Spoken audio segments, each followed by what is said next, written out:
Okay, but let's keep talking about evil. But what about all this evil? We do have to do something with it, because we teach and preach a good and loving God, and yet people suffer every day. People die every day. How do the two go together? Well, again, let's think about this logically. When you ask about evil, what are you assuming is also real? If you throw out at me, this is evil, what are you assuming also is real? Good. That's good. So, if you talk in terms like this was evil, well, you're assuming the opposite of evil is true. Do y'all get what I'm saying? If you say so-and-so suffered, well, then you're assuming that there's such a place where you don't suffer, or a condition where you're not suffering. If you say someone lost, then you're assuming there is such a thing as you can win. You have to assume the opposite's true. So if someone throws out, I can't believe in God because of all this evil. Wait a minute. When you say evil, so you're acknowledging that there's such a thing as good and evil, right? If I argue God cannot exist because this world has too much evil, then I'm actually assuming and admitting I believe in real concepts of good and evil. Again, we ask this question, but where do these notions of something being good or something being evil come from in the first place? Where do we get our intuitive standard of judging something as evil or good? Now, here's the irony of that question. What about all this evil and you want me to believe in God? There's something very ironic about that question, though. The very second you bring up that God cannot exist because there's too much evil, you actually tip your hand that there are real, objective, moral, absolute ideas of good and evil. The second you do that, you've admitted, you may not know you've admitted it, but you're admitting that there really must be a type of higher power that exists. Now, I'm going to explain this a little bit more detail, but I want to share with you that if someone throws back out, I can't believe in God because of all this evil, they've actually undone their own objection, if you just think about it. Because again, I can't believe in God because of evil. Well, let's just talk about evil for a moment. What are you calling evil? Well, children suffering, dying from leukemia at the age of 5. Yeah, I'd agree, that's evil. So-and-so murdered someone. Yeah, I'd agree that's evil too. 9/11, yes, that was evil. Okay, but if we're talking for a moment, I would ask back to this person, but where do you get your standard for calling something evil or good? Where do you get that very standard in the first place? Do y'all get what I'm saying now? That's the part we're going to attack to prove God. If you render a judgment that an event that happened was evil or good, you're admitting, you're tipping your hand that you operate by some standard to judge things as good or evil. And that's what we're going to go for. The question actually provides the answer. Because if you ask and bring up evil, I can't believe in God because of evil. But if you bring up evil, you're admitting that there's such a thing as real good and real evil in your judgment. If you admit that there's good and evil, you're admitting there's a type of moral law. Then you're admitting there has to be a type of moral lawgiver. So let me back up for a moment. I know this is getting in the weeds a little. Someone says, I can't believe in God because of all this evil. Okay, you're admitting that there's evil, which means you must admit there's good versus evil. Yes. Okay, where do you get your standard, though, for judging something as good or evil? They may say, well, I just know. We just know. But again, that's my whole point. That's conscience. You don't know where that conscience comes from. I do. It comes from God. God put that in us. And what I'm trying to argue is that's a very proof for God. Because without God, you have no basis for claiming anything was truly good or truly evil. It just was something that happened. And it either worked out for you or it didn't. But if it worked out for you, it might have not worked out for someone else. You thought it was good, they thought it was evil. There's no real standard. So theologians have actually come up with an argument. It's called the moral argument for God's existence. It says this: if God does not exist, then objective moral values do not exist. There would be no real objective basis for any values. Let me define this. When I'm saying objective, this is what I mean. We're arguing that there are moral standards. There are rights and wrongs. When I say they're objective, that means they apply to every single human being on all over the world, whether they believe in them or not. So I'm saying murder is wrong. That's an objective moral wrong, meaning an American should not murder, a Chinese person shouldn't murder, an Iraqi person shouldn't murder, no one should murder. That is wrong. Well, what about someone who doesn't think it's wrong? Doesn't matter if they believe in it or not. That is a moral standard that we intuitively know I should not murder someone. If they don't believe in it, again, we go back to what we said earlier, even our legal system has a process to try to understand, well, they're crazy, they're off their rocker mentally, because we know that this is wrong. So I go back to this then. If God does not exist, we have no basis for claiming anything is truly right or wrong. There would be no real standard. But our experience in life and our intuition and our conscience teaches us objective moral values do exist. Meaning we know it's wrong to lie, murder, steal. We know this stuff. Therefore, God must exist. Now that's really oversimplistic. Honestly, if an atheist walked in here that kind of knew some things, they could find some holes in that. But that's a very simple way to think about, though. Just think about morality. If you think about morality, God must exist. Why? Because without God, there is no real morality. There's just stuff that happened. But because we know intuitively through our conscience there is real morals out there, right and wrong, then it stands to reason that, well, that came from somewhere. Who gave us that inner awareness that something's right and wrong? The argument is it comes from God. But if God, why evil? Again, if you have no God, you have no such thing as good or evil. You would only have events that happen. These events were either beneficial to you or they took away from you. But you would have no real basis to call it good or bad. It's just either it worked for me or it didn't work for me. When we talk about evil, Holocaust, rape, murder, we're actually assuming something very big. We're assuming that there is some type of basis or standard of judgment to call something as being good or evil. But again, just think about this for a moment with some common sense. When we're using language like this was good or this was bad, this was right or this was wrong, we have to ask ourselves, where is my standard of measurement coming from in the first place to call something good or bad, right or wrong? And I'm using big examples like the Holocaust. Who in their right mind, and you've got people out there that would, let's be honest, but who intuitively in their right mind would say, I think that Hitler exterminating millions of Jews was a great thing for humanity? Who would really say that? Pro-Nazi people did, but again, there's something wrong there. We intuitively know, and how can I prove this? The very basis of World War II, right? Why did millions of men answer the call to go fight and die? Because they said, this is evil, this is wrong, and we are willing to risk our lives to stop Hitler because he's evil and he's trying to exterminate an entire race of people, and that's wrong. So millions of people go and they answer that call because they knew this is not right.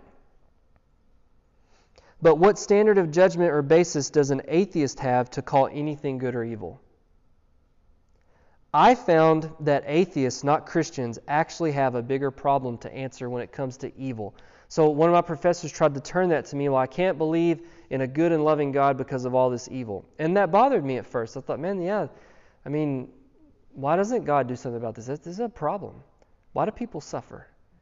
How can I believe in God and there's people have bad days and kids die and there's wars and there's terrorist attacks? Well, but again, actually, it's the other way around. If someone is an atheist and doesn't believe in God, I've come to the conclusion they have a much bigger problem addressing evil than I do as a Christian. Evil is actually one of our indirect evidences for God. Remember we talked about direct versus indirect? My argument is evil, if you acknowledge and admit evil, You're sort of passively, indirectly acknowledging there must be God. Because we instinctively know in our souls when something is right or wrong. We may not always listen to it. Like Ricky said, there's free will. But we know. You have a choice to either violate your conscience or listen to your conscience.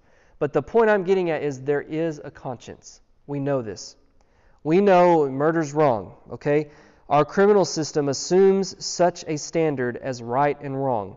Or else how could we judge a criminal as being guilty or not? Worthy of prison or not? We would have no standard to judge that. There are truths for right and wrong that apply to all people regardless of where they live. If you didn't have them, human civilization would just collapse. We would all kill and steal from each other until we just don't exist. But the big question, okay, but so what? What does all this mean? Well, again, think about this. If you assume such a thing as right versus wrong, good versus evil, you're assuming that there is an absolute standard for judging good and evil. But the question becomes, where did that standard come from in the first place? Where did our notions in our minds about calling something good and evil come from? Who gave it to us?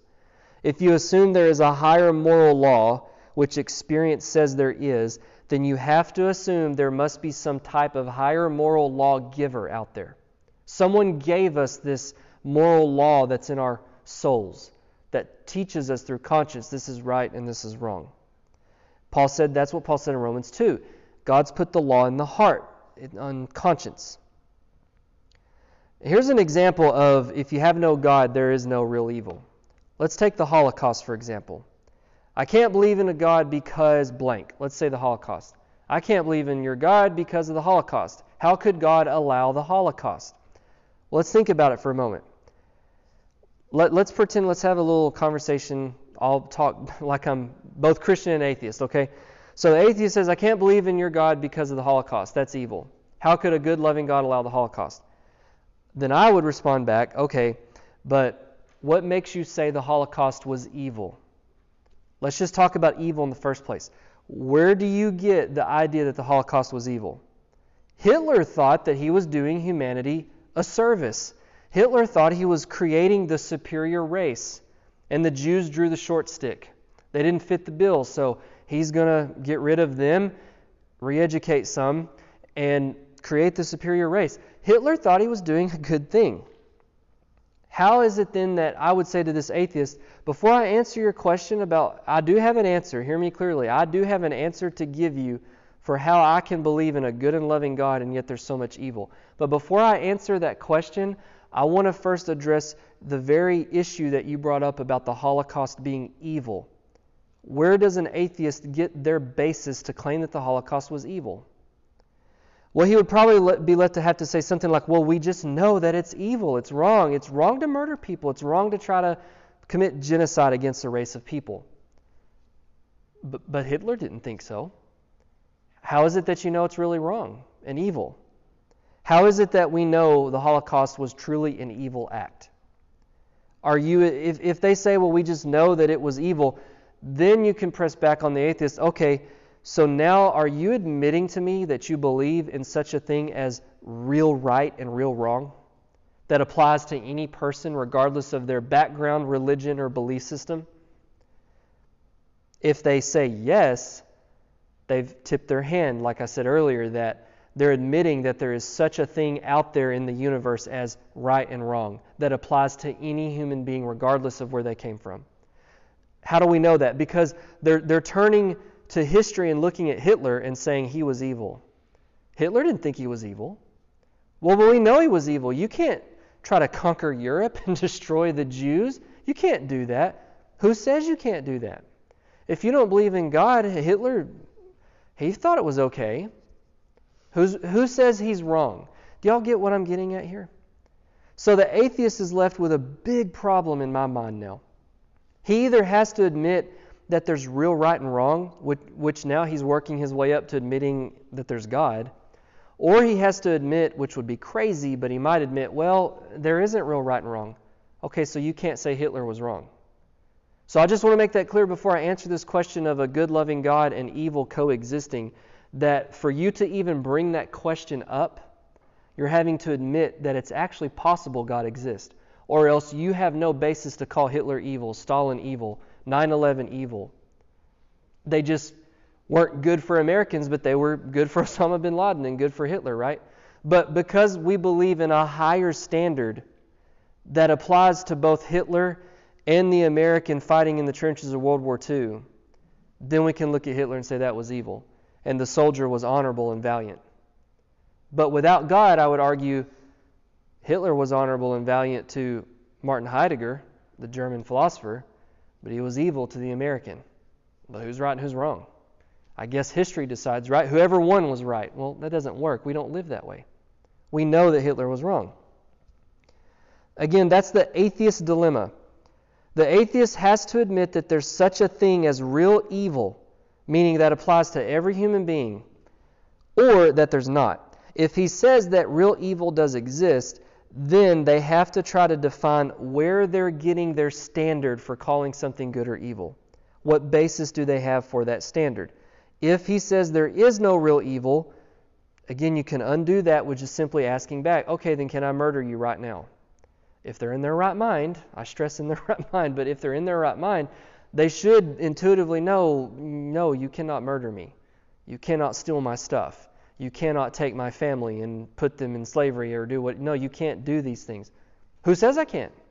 If you don't believe in God and you don't want to believe that there's real standards that apply to every human being out there, then we really have nothing else to talk about, because can't I murder you right now?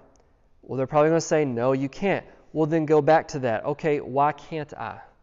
Because we know murder's wrong. No, let's keep talking about this. Why is it that we know murder's wrong? Well, we just do. But that's my point. That's my proof for God. That's conscience. And I'm trying to say to you that that is indirect evidence for God, because we have to acknowledge we got our conscience from somewhere. We all know we have one. We may choose to not listen to it, but we know we have one. We can all look at history and look at evil men and say they were evil. But how can we say that they were evil? God teaches us through conscience that they are evil.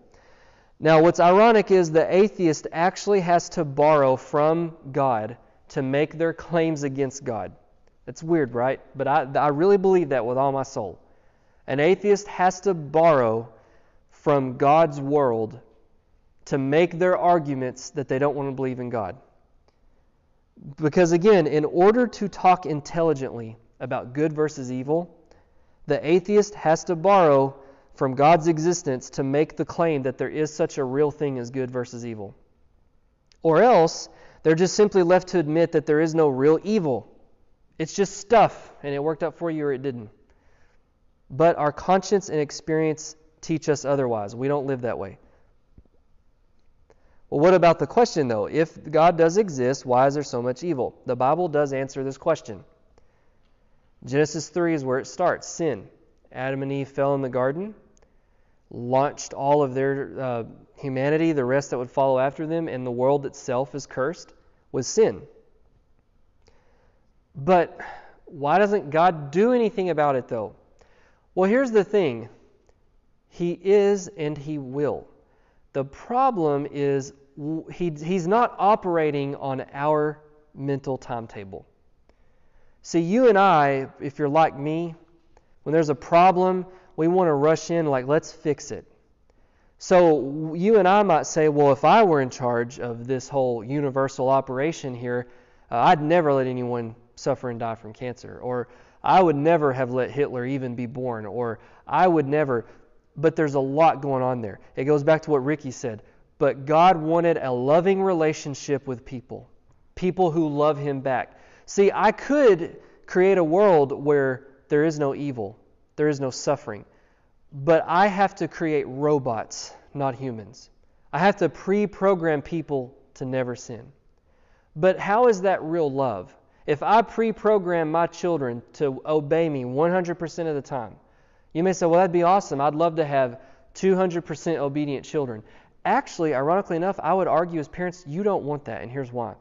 Because if I could pre-program my children, let's say I give them a pill that causes them to obey me faithfully the rest of their life, 200%, I wouldn't choose that, and here's why. I would never know if they ever really loved me or not. Because what's the real proof of love? You are faced with the choice, like Ricky said, I want to obey mom and dad or I don't. And when I choose to obey mom and dad, I'm proving my love for them. I showed them respect. I obeyed them. And if I chose not to, I exercised my free will to say, sorry, I don't want to listen to you right now. But I'm telling you, as a parent, I would rather have a child who has the free will choice to show love to his father or not. Because then when he does listen to his father, that warms my heart to know my son really loves me. But if I knew that I pre-programmed him to always obey me, I've got a robot. I have a pet. I don't have a son. I have a pet. That's, I would argue, a lot of what God did with us. God created. He knew these people are going to mess it up. They're going to sin. But I love them, and I want them to love me back. I'm going to give them conscience. I'm going to give them free will. I'm going to give them the tree of life in the garden, tree of knowledge and good and evil. I mean, have you ever wondered, why did God even put the tree in the garden in the first place? Because if He'd never put the tree there, they couldn't have sinned, right? Well, but free will. Because if God had never put the tree in the garden, and Adam and Eve never had the choice to sin or not sin, how could they really show their love for God? So they sinned, made the wrong choice, but yet God then gets to show His love for us. I will still step in and save these people despite their rebellion against me. And so now when people put their faith in Jesus and we live for Jesus, we obey Him, we're exercising love for God. Again, the alternative is you have robots. You just have pre-programmed robots. But again, why does God allow all this evil? It doesn't mean He wants the evil, but it means that He allows people to live their lives, exercise free will, to obey Him or not. But God does say one day He is going to do away with it, right? We read the book of Revelation, new heaven, new earth, and all the evil's gone. There is no more evil, suffering, and death. The problem is, though, we operate on an immediate, like, I see a problem, I want to fix it now. And I think at times, I'm guilty of this too, I have often questioned, God, why do you allow all this stuff? Why do you allow things to just carry on? And it's so evil, it's so wicked. Well, I read verses like 2 Peter 3:9. If you read 2 Peter 3:9, Peter says, God is being patient with people. In a way, God's allowing people to spit in His face so that more people can turn and get saved. Imagine if God cut it off right now, in this moment. How many people do each of us know that would go to hell? But what happens if God waits 5 more years? There's 5 more years for us to try to reach them for Christ, right? What happens if He waits 20 more years? There's 20 more years for that person to turn and come to Christ. 2 Peter 3:9 says that's what God's doing. Now, He does have a time when He is going to say, this is it, we're done with this program. I don't know when that is. But Peter says, don't worry about it. Just be faithful and understand that God gets rid of it one day. But the reason He hasn't right now is because He wants people saved. He wants people to come to Him. And if He were to stop all the evil right now, He would have to judge all these lost people. God has given humanity many, many warnings that He's coming and judgment is coming. The problem is humanity ignores these warnings and lives in sin. Think about Noah, for example. He built that ark for arguably 120 years. For 120 years, Noah was preaching God's judgment to come, but salvation can be found. And no one believed. So I would say back to that person that says, well, what about God and evil? Well, depends on how you look at it. Because you could say, how could God flood the universe and destroy all these untold countless people? You mean to tell me He only saved one family? I would argue, well, it's a wonder that He saved any single human being at all. Because we're so wicked. And then, not to mention, for 120 years, God was preaching to humanity, a day's coming, there's a flood coming. But what did they say? There's no such thing as a flood. There's no such thing as God. Like, you're crazy, Noah. That's on them. That's not on God. I hope that was clear, and I mean that because for me, that ultimately is one of the biggest proofs for God. The science helps me. It helps me understand evolution and what's wrong with it. But to be honest with you, when I was presented this claim of I can't believe in God because of evil, I thought, man, let's think about that. The very question itself is sort of a proof for God. Because if you don't believe in God, how can you even have such a concept as good or evil? And the second you acknowledge that there is real good and evil, you're forced to acknowledge there might be a higher power out there. To summarize where we're at, I found in my journey that we have all the indirect evidence we need to see God. The evidence in the apparent order and intentional design of the universe. There's evidence in the logic of things. There's evidence from morality. There's such a thing as right and wrong. So I believe God is the only logical explanation to explain why life exists at all, why we have good versus evil. How did the universe even get here? Why are we here? Evolution and atheism, I found, actually only leads to a lot more questions. Because again, I stress, if someone believes in evolution for the cause for life, we went through that, but again, there's so many questions there. How did evolution get started? Where did the first cell come from in the first place to start evolution? Remember, Richard Dawkins believed it was a higher alien species out there. Well, even they're left to believe in some higher something that caused it. Why not God? Good versus evil. Again, that was my thing, was, you know what? There is evil, and it stinks. But that is actually a big proof that God exists. So I'll just end on this note. We know this as Bible-believing Christians, but I had someone ask me, but why don't more people believe then? You're telling me it's obvious that God exists. Why don't more people believe? Well, that is a good question. The Bible answers that too, though. The reason people don't believe is because of sin.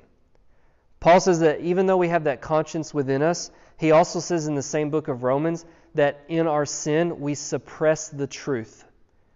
The word in Greek for suppress the truth, it's giving the image of like you're pushing down on something, trying to keep it from coming up. So my argument would be, why don't more people believe in God? Because they don't want to believe in God.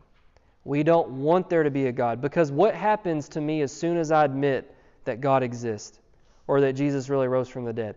Now I have a big choice to make.